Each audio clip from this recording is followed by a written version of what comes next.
રામનગરી અયોધ્યામાં હવે રામાયણના પાત્રો જાણે જીવંત થયા હોય તેવો અહેસાસ થઈ રહ્યો છે.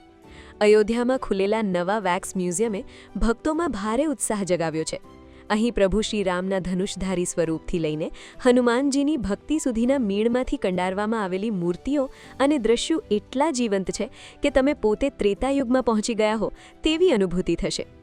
10,000 ચોરસ ફૂટમાં ફેલાયેલું આ મ્યુઝિયમ શ્રદ્ધા, સંસ્કૃતિ અને ટેકનોલોજીનો અનોખો સંગમ છે.